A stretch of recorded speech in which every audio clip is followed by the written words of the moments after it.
Bonjour. Bonjour. Ça va? Ça va bien? Vous allez bien? Je vais bien. Alhamdulillah. J'avais quelques questions à vous poser. Pouvez-vous me répondre, s'il vous plaît? Je suis à votre disposition. Merci. Oui. Qu'est-ce qu'un haïku? Un haïku, c'est un poème japonais de 3 vers. Pouvez-vous me donner des exemples, s'il vous plaît? Bon, je peux te donner l'exemple d'un haïku d'un de mes amis. Il s'agit de Lamine Ba. En 1999, donc je cite: la pluie tombe drue, les larmes se sont tues et la Casamance revit. Mais quand même, moi aussi, j'ai créé un haïku, mais je ne l'ai pas encore terminé. Je suis à 2 vers, donc il me reste un seul vers. Les larmes sillonnent les terres japonaises, l'enfant fait face au tremblement. Explique-nous la théorie de Malthus. Malthus, sa théorie, c'est le malthusianisme. Malthus veut que si l'on n'apporte pas des limites volontaires à l'accroissement démesuré des naissances, les fléaux viendront réduire la population à un niveau compatible à celui des ressources.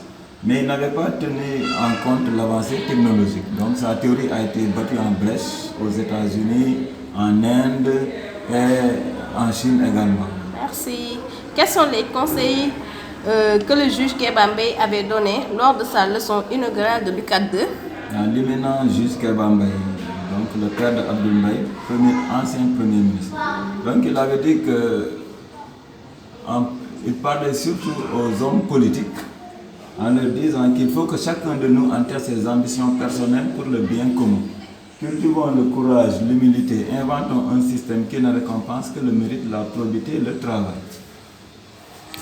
Est-ce qu'on doit caractériser les autres comme on est?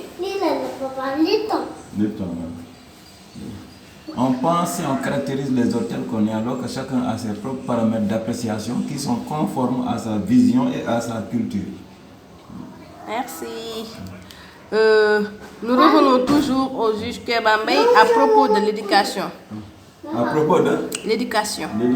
Donc le juge Kebambey avait dit que l'éducation est la clé de la réussite et nous devons mettre les meilleurs dans les conditions optimales pour qu'ils deviennent de grands hommes au service de leur État. Maintenant, nous allons passer aux définitions. Oui. La mémoire. C'est la perception par laquelle s'opère dans l'esprit la conservation et le retour d'une connaissance antérieurement acquise. La mémoire. C'est un écrit sommaire destiné à exposer l'essentiel d'une enquête. L'intelligence. L'intelligence, c'est la capacité à s'adapter face à une situation. Le bassin versant. Le bassin versant est la surface à l'intérieur de laquelle toute goutte d'eau qui tombe s'écoule vers l'artère principale qui draine un fleuve. L'urbanisation. L'urbanisation est un mouvement de développement des villes à la fois en nombre et en taille. L'environnement.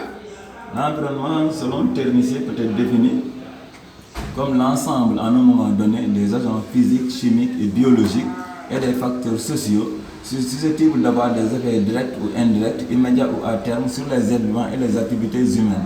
Le développement local. Le développement local est une approche volontariste axée sur un territoire restreint qui se conçoit comme une démarche partant du bas et privilégiant les ressources endogènes. La biomasse. La biomasse est la masse de l'ensemble des êtres vivant dans un biotope délimité. La ville. La ville est une agglomération dont les habitants vivent d'activités diversifiées à prédominance secondaire et tertiaire. Et enfin, la taxonomie. La taxonomie ou taxinomie, c'est la science de classification des objectifs. Merci. Merci, je vous en prie.